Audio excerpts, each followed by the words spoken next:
Welcome to Authentic Living with Roxanne, a place where we have conscious conversations about things that really matter in our lives.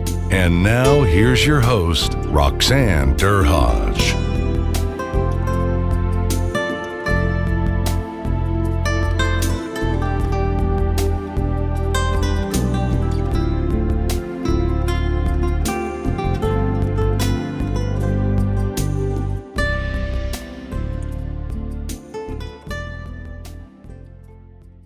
Hi everyone, it's Roxanne Derhaj of the Authentic Connection Movement. Thanks for tuning in again. This week I have I would say your mom is one of my dear friends, Angela Kelly's daughter, Mariah Kelly. And Mariah has done some phenomenal things with her life, I think, with the limited amount of years that she's been on this earth.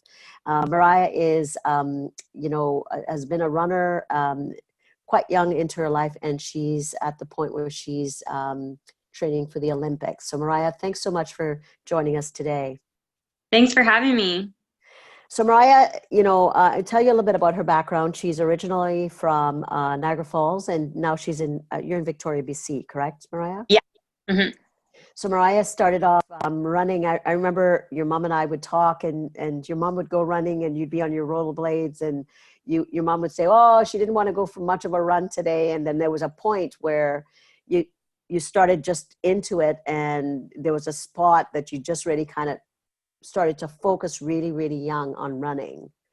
Yeah. Do you remember that point? Because I interviewed your mom last week, and she talked a little bit about that. But you know what? Maybe I'll have you tell everyone how you kind of started on this path and where you've gotten to so far. Yeah, I did listen to my mom's interview. It was great. I don't really remember being sort of young and doing the rollerblading stuff and not really being into it. But I do remember having a natural ability with running and discovering that at a pretty young age, but not really taking it seriously or being that into it. And then when I was 15 years old in high school, I had the opportunity to run in my first OFSSA championship, and that sort of sparked the fire of wanting to be better at it and see how good I could be. And that's when I just really started committing myself and dedicating myself to doing the work. And it no longer was someone had to push me. It was more someone had to hold me back. So your mom said that from such a young age, once she said you were trying to find your passion, and that, I know Joe had found hockey prior to that, and he was kind of doing that. And she said she remember you kind of trying to say, what am I into? What am I into? And then you found running, and then you just pivoted from that point on. And then she said, yes, there was a point where your dad and her had to kind of move you along, but then not too long after that you just completely focused on goals. Yeah, my mom and dad were never super pushy in anything with my brother and I. Like, they just wanted us to sort of explore all the sports we could, and if we found some passion or joy in what we were doing, then they were totally supportive of where we wanted to take that.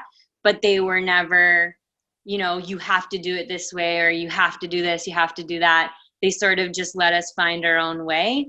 And for me, like, honestly, it felt like it happened overnight. Like, one day it just clicked, and I decided that I wanted to be good at this, and I wanted to know what it took to be good at it.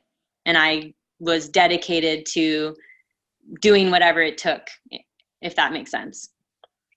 So your mom talked a lot about that you had a lot of structure, right? So how did you you're young, and, she said that you were methodical, and you just had a structured way that you did things. So how did you kind of learn about that? Yeah, I think I'm a little bit of a psychopath when it comes to that kind of stuff. I feel like I was always watching the best in the sport and trying to figure out how they were doing what they were doing. And if I thought that something they were doing could help me, then I stuck onto it like glue and just did it. And I think that was a disadvantage to me at times because I would push myself too hard. But in a lot of ways, it was great because it got me to where I am today. But yeah, if I felt like something was going to lead me to success, then I was going to do it no matter how hard it was. So sometimes you said you'd look at the best, which what a better kind of template to find out what you needed to do. But sometimes you'd push yourself a little bit too hard. So how did you kind of reconcile between, I know I have to work really, really hard to get better, but I got to watch burnout. How did you kind of learn the tricks in between to find that spot, that sweet spot?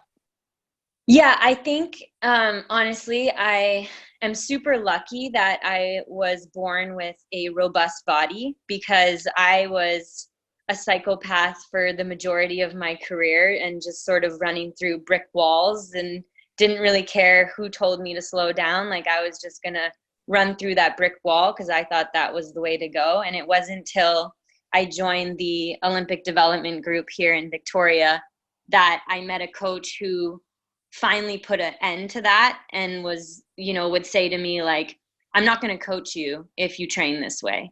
And so, it became a situation where I had no choice but to change and actually become a student of the sport and start to not only recognize what was going to be something I needed to do in order to get to the next level, but respect my own boundaries and give my body a break when it needed it and not just go to the well every day, which was what I did my entire career up until 2016. Wow, that's amazing. So here you are, it was just full out tenaciousness. You're going to do it regardless of what's happening. And then you start to get the right guidance along the way. So for, I think of you, and for so many young people, they have goals, Mariah. And, I know in today's world, a lot of young people have so many pressures about achieving. And I often say that in my time, there was less pressure by social media. There was less comparison. I would say that a lot more connection at home, a lot more grounding potentially, comparatively speaking of today. So for young people that are maybe listening and have a goal and they're wanting to get better at it, what kind of tips would you give them about, following that passion or achieving a goal? I think the biggest tip I could give from my own experience is that it is wonderful to look at those who have accomplished the goal you're trying to achieve and want to be like them. But it is one thing to take inspiration from them and to measure yourself against them. And I think to find inspiration in what they're doing is a great thing to do. But to measure yourself against them is not, because everyone has their own path to success. And the way someone gets there is going to be totally different from the way you get there.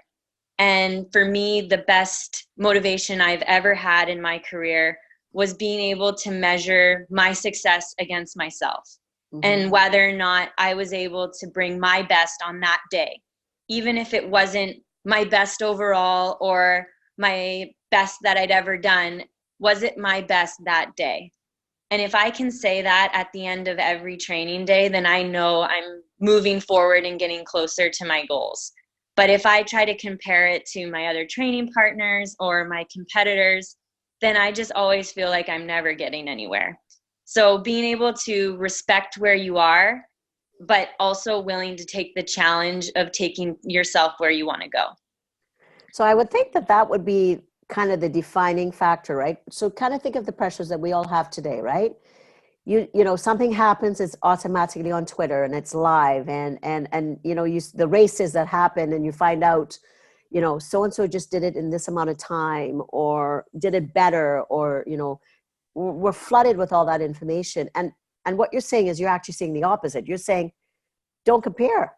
Well, that's easier said than done, right? Because out there, we're consistently comparing over and over and over, even though we're trying to tell people not to compare. So how did you kind of make that switch? Like, what kind of, was it coaching? was it something internally that you did to make sure that you weren't comparing, but were just kind of competing within yourself? I don't think I've made the switch. I think that it's very difficult to just one day say, oh, I'm no longer going to compare. I think that it's something I have to remind myself every day, and more so take the responsibility of being aware of when I am making that comparison, and remind myself that that's not the way to go, and that I need to look within and see if I am making the improvements within myself that I need to make, and just sort of readjust my thinking. But it is still something I do on a regular basis. It's impossible not to compare yourself. But I think as long as you're able to recognize when you're doing it and make that shift, then it just becomes a thought instead of a mindset. So you're constantly having to monitor that. And I would think that probably you do a lot of cognitive things to be able to do that. Are there some things that you've learned with, I'm sure you have a sports psychologist that you work with, or a mindset coach. What kind of things have they taught you that you actually apply on an ongoing basis, just to make sure? Because like, you're right, to have a mind means that we compare. You're right. We can't get away from those 60,000 thoughts in a day. And a lot of them are negative thoughts, unfortunately. But there's a way that you could kind of divert them. So can you share some of the ways that you do that?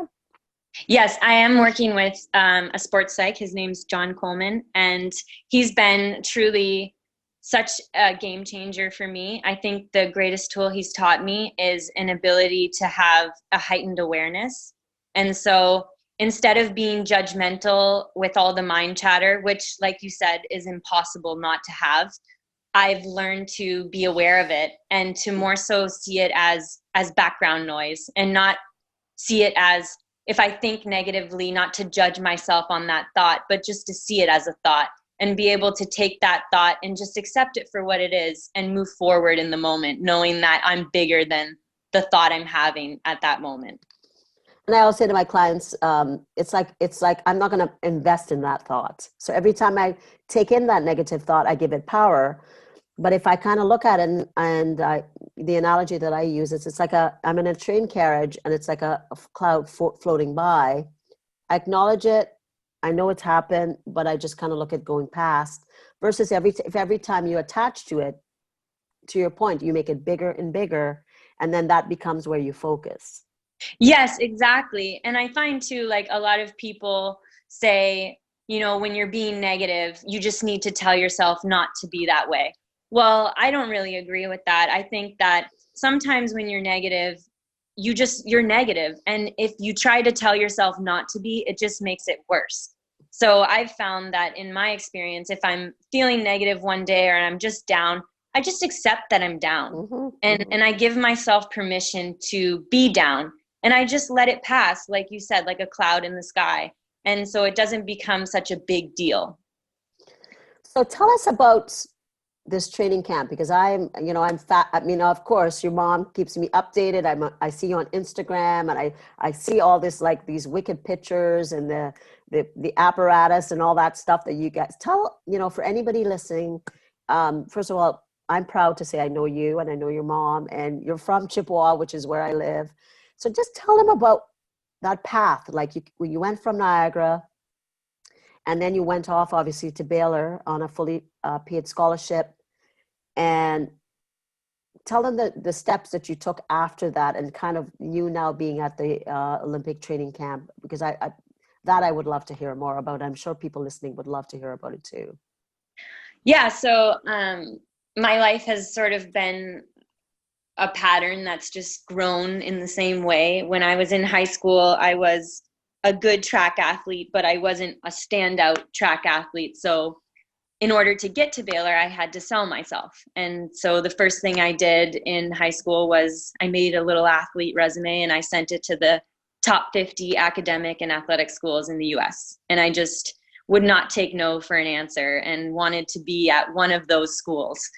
And I happened to land that. And to be totally fair, I received a full scholarship when really I didn't deserve it on paper. But I made sure that by the end of my 5 years at Baylor, I was more than deserving of the scholarship. And it was the same way after university. Like, I was nowhere near world class. I was near the top of the NCAA. I had placed 10th, which was my highest finish, but people weren't looking at me and saying, oh, she's going to be a world-class competitor. So of course, in that moment, it would have been easier for me to bow out and say, you know what, I'm going to go to medical school and continue my studies and let running go. But I still had the passion and I still had the desire. So I went on the selling streak again and sought out different professional groups. And I just came across the West Hub, and honestly had never considered coming back to Canada because I didn't think there were resources that were going to help me reach the world-class level. But when I'd met Heather and I'd seen what the West Hub was about, I just had this gut feeling that it was the place for me. And I committed to it. It's sort of blindly, like there was no support being offered. And it was a total jump into like a dark hole, hoping that there was some light at the end of the tunnel. But it happened to work out. And the only thing I knew I was going to do when I had committed to moving out here was give it absolutely everything I had. And I just knew that if I did that, I would be happy with the outcome. And so far, it's been great. And I'm now on the cusp of being world class. And so I have made a huge jump. So when you kind of think of that, right, that term, I'm on the cusp of being world class, I'm thinking, wow, like that's got to be overwhelming at times, like when you sit with that thought, because it's huge. It's there's so much still in tow, but look at how like you've said, you didn't take no for an answer. Like regardless, right? No, I can do this. No, I'm going to find where I need to go. And you kind of, I'm going to say blindly at times, where you wanted to go, regardless of the barriers that were in your way. Yeah, absolutely. And to be honest, like I've had to take the same kind of leaps each different transition. Like from high school to college, it was a huge leap. From college to this level has been a huge leap. And now I'm trying to take the biggest leap of my career, which is going from the cusp of world class to being world class. And every leap I attempt is harder, and it requires more discipline, more hard work, tougher mindset, more resilience. And so honestly, like I think that this career is a lot like any career you could go after in life. Like it's about how much you're willing to take without bowing out. Mm-hmm, mm-hmm. So let's talk about resilience and getting ready for the Olympics, because I want to hear about that. And I could just imagine, I'm just envision every leap you had to take, how much it must have taken out of you. And now between now and the training goes all the way up till how far into just before the Olympics? So the Olympic team will be decided about 2 weeks before the opening ceremony. So basically, I'll have to be in my best fitness by Canadian Nationals, which will be the end of June of next year. Okay. And then my peak fitness by the Olympics. Wow. So tell me what that involves. Like, can you give me like a snapshot of a day or a week? Just because I'm curious, and I'm sure people listening are thinking, wow, what does that involve? Yeah. So, well, first of all, it's not just this year. I've been building and preparing for this final year throughout this entire quadrennial. So each year has sort of built upon itself, and we've always done like more volume, more intensity. Everything's gotten harder every year. It's not been like, oh, things are getting easier now. No, things are at the hardest they've ever been. But to give people an idea of what my training looks like, I train 7 days a week. I definitely train every day, but there are times when I train up to 3 times in a day. It involves, typically on Mondays is our easier day. So we'll do either a cross training session or a stability rehab session and maybe just an easy run. Tuesdays are our workout days. So we'll have a big session in the morning and then an easier shakeout in the afternoon. Wednesdays are our weight room days. We will be lifting super heavy in the weight room, and then we'll have 2 runs and a cross training session on those days. Thursdays are our medium days. So we'll either have a longer run with a little bit of a workout and then cross training in the afternoon and some just rehab after that. Fridays are typically another workout day where we'll hit it really hard in the morning, another run in the afternoon. Saturdays, we go into the weight room again. We do 2 runs and a cross training session. Sundays are our long run days. So we'll run anywhere from 70 to 100 minutes, and there'll be some sort of pickup in that run. And then typically after that, the rest of the day is about recovering from the week and getting ready for that next cycle. And typically we work in 4 to 6 week cycles where either 3 of the 4 weeks are extremely difficult and the 4th week is a bit easier. And respectfully, if it's 6 weeks, then it would be 5 of the 6 weeks is extremely difficult. And then that 6th week is in a recovery week. Wow. I'm dizzy just listening to it. Yeah, it's a lot of work. I'll usually cover from 90 to 130K throughout those weeks. Amazing. So typically, like, it wouldn't be abnormal for me to hit 400K or more in a month. Wow. And in there, I'm going to assume you're working with the mental part of things too, along with the physical training. Yeah, so that doesn't include the treatment. I'll be getting treatment at least twice a week, which would be massage and physio. And then I'll do mental performance every day on my own and see a mental performance specialist at least twice a month. Wow. So let's talk, I want your perspective on resilience, right? Based on where you've come and where you're going. And, you know, if you were to kind of say to someone that your definition of resilience, because you're living it, how would you describe resilience? That's a great question. I feel like resilience isn't necessarily, you know, never giving up, because there have been moments in my career or even in a workout or a race where I have briefly or entirely given up. It's about being able to look at those moments and be brutally honest with yourself and be able to say, you know what, that day I gave up. And why'd I give up? And how can I make it so that next time I don't give up? It's wanting to improve on those moments when you're at your weakest. And the only way you can do that is by recognizing that you were at your weakest in that moment. And I think for a lot of people, it's difficult to own that. And so for me, resilience has been about looking at the weakest parts of myself and accepting them for what they are and seeing them as being a strength if I'm able to accept them as a weakness. So not to ignore them, because a lot of times when we talk about resilience, we talk about dusting off, getting up and keeping going. But what you're suggesting is you're almost talking about,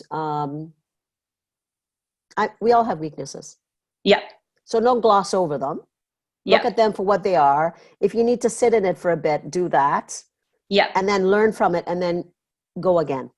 Yeah, exactly. Like I was actually interviewed not too long ago, and we were talking about some of my training partners, and I have training partners that are way stronger than me in certain aspects of our training program. And it would be so easy for me to just beat myself up whenever they drop me or they do something better. But instead, I get psyched. Like, I get so excited because I just know that they're motivating me and pushing me to a level that I wouldn't be able to go if I didn't have them there. Mm-hmm. And so just because you're not as good at something as someone else doesn't mean it's a weakness. It's an opportunity to be better. Mm-hmm. And so I just sort of see resilience as seeing those as opportunities to close a gap. I like that. Opportunities to close. Like, that's a really nice way to put it. Now let's talk about support, because I'm going to say, to have gotten where you've gotten with your natural skill and ability, you had to have had a lot of support along the way and continuing support. So talk a little bit about support and how that has helped you along the way, and maybe at times not helped you. Yeah. Yeah, for sure. Like I from the very beginning, you know, I've had super supportive family members. My mom and dad have always been on board to help me get to where I want to go from high school. You know, they put me into Niagara Regional athletics, and all of my coaches there were on board to help me get to the highest level. And then when I got to university, my coach there took a chance on me and gave me a scholarship, which allowed me the opportunity to go where I wanted to go there. And then coming here, you know, my coach here gave me an opportunity to show her that I was worthy of what she gave me. And beyond that, the community in Niagara Falls supported me in 2016 to start this quadrennial. And now they're supporting me again to finish it. So there is absolutely no way I could do this alone. I'm not an island. I'm a person with a ginormous team behind me. And so, you know, although I am alone on the track and I am alone when it comes up on the result page, but it doesn't feel that way to me. I feel like I'm a part of a huge community, and it makes it so special to feel like I have a big team. Now, I know that this Sunday, which the podcast will probably air after that, but I and some of my families, we're going in a golf tournament to support Mariah, but I know you also have a GoFundMe page that I'm sure people listening would love to probably help you out. So I would like you to share that GoFundMe page, and we will also put a link in so that anybody that's wanting to support you as a Canadian athlete, somebody here local from Niagara or just from Ontario, or across Canada or anywhere, because this will probably go across internationally, that they could go online and help you out. Yep, there is a GoFundMe page. I have the link live on my Facebook, and I think I have provided it on my other social media accounts as well. But yeah, it's pretty accessible and simple to offer donations. And of course, anything that is being offered is extremely special to me, and I'm super grateful for any support anyone wants to give.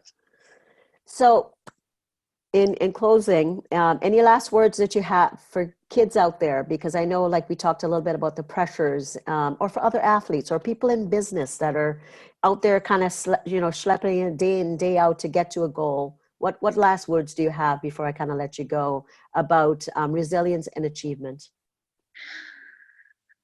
I guess my best advice, and I mean, I haven't reached my destination yet, but my best advice from my experience is remember that you are your greatest supporter and you're also your worst enemy. So if you can choose between the two, choose to be your number one fan, because at the end of the day, you're the only one that can take you to where you want to go.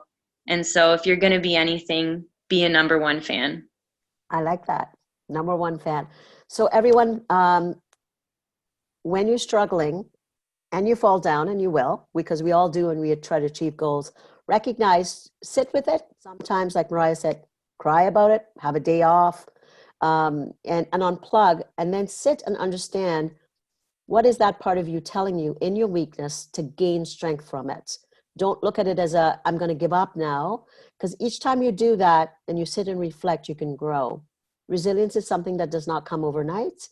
And every time you take a teachable moment from the setbacks, that's where you get the pebble in the rough.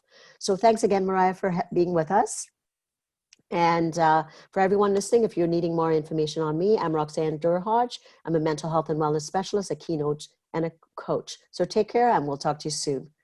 Thanks for tuning in to Authentic Living with Roxanne, creating the space for positive, healthy change. Roxanne is a keynote speaker, psychotherapist, and coach. To work with Roxanne, visit roxannedurhodge.com/blueprint. We'll see you next time on Authentic Living with Roxanne.